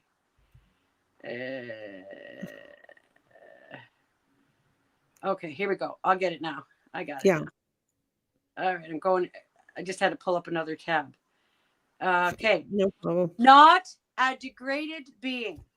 Hold. NOT a degraded, not a degraded being at gmail.com. Oh, look at that. Jeff in the background. You're a sweetheart. Thank Thank you. you so much, Jeff. Yeah. So Oh, yeah, shit. If Ian wants to email me there, I can keep him informed about when we're. But it'd be interesting to know to share war stories. Jeez.